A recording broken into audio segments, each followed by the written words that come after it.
Jedediah Carter hadn't heard another man's voice in near 3 months. Not since the preacher rode up the Dry Creek bed to tell him the church couldn't spare any more grain for his cows.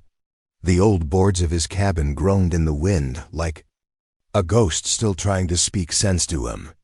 He pressed his hand to the splintered doorframe and stared out at the bone-white pasture where 2 cows stood, ribs sharp as fence slats, tails flicking at flies that never seemed to die.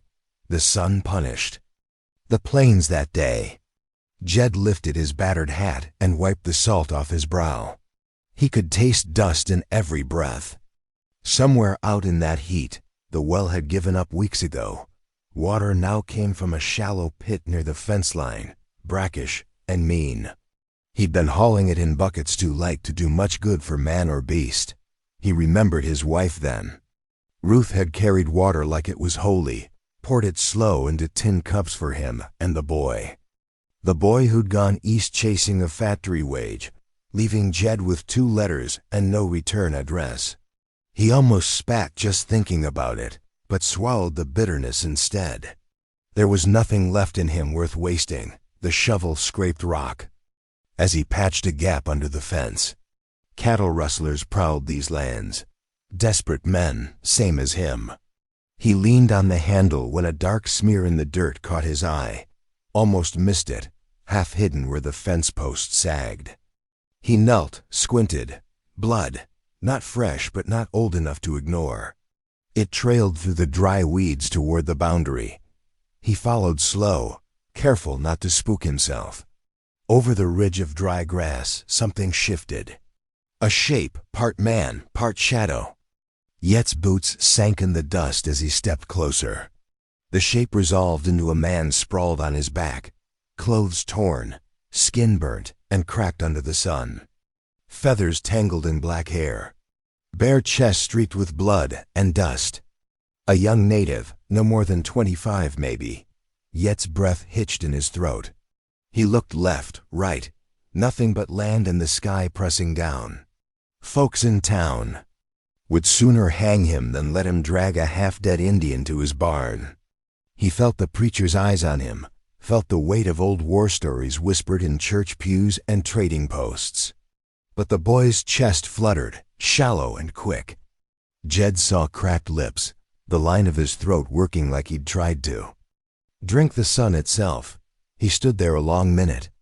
Wing tugged at his hat brim. He heard Ruth's voice like a memory that wouldn't hush.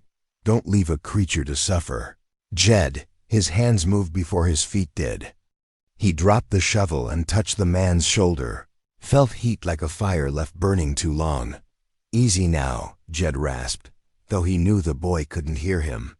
He dragged the battered canteen from his belt, shook it, hardly a mouthful. Left.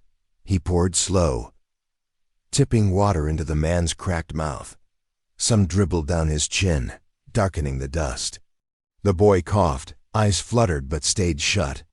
Jed looked back at the fence, at the house beyond, no witness but the empty wind. He looped his arms under the stranger's shoulders. Dead weight near tore his back in 2, but Jed heaved until they both stumbled to their knees. Inch by inch, foot by foot, he dragged him through the brittle grass. The sun was merciless, a judge in the sky. By the time Jed nudged the barn door open with his boot, sweat had soaked through his shirt and his breath rattled in his chest like dry corn in a sack. Inside, the barn smelled of old hay and rust. He laid the boy down in a corner, near where the last 2 bales were stacked like a promise he'd never kept. Jed fetched an old horse blanket, tucked it around the boy's shoulders. He filled a battered tin cup with what little water he had left in a barrel, lifted it to the boy's lips again. A small groan, no words, but life enough to matter. Jed sat back on his haunches, wiped his hands on his pants. The weight of what he'd done pressed down slow, but heavy. There'd be no hiding this if someone came calling. He thought of the preacher again, the neighbor's shotgun leaning by the church steps. Talk of raids and retribution. A man alone out here was easy prey, for the law, for thieves, for worse. He stood, brushed straw off his knees, and walked to the barn door. Evening had begun to stretch its long shadows across the dry yard. The cows lowed, restless for water he could barely spare.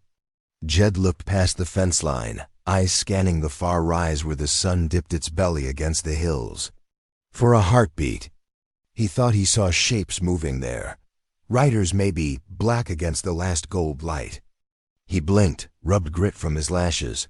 Empty, or so it seemed. He shut the barn door quiet, slid the bolt home. Back in the house, he dropped the tin cup in a wash basin, watched the last drop circle the rusted drain. His throat felt like it had been scraped raw with old nails. He leaned on the table, knuckles white. He'd done what he shouldn't have, what any sane man would have walked away from. But Ruth's voice wouldn't leave him, not tonight. Outside, the wind shifted. Somewhere on the prairie, coyotes started up, yipping at the coming dark. Jed looked out the window one last time, his reflection a ghost against the black. He wondered what eyes might be staring back at him from beyond the fence, and if tomorrow's sun would rise over his land or bury him beneath it.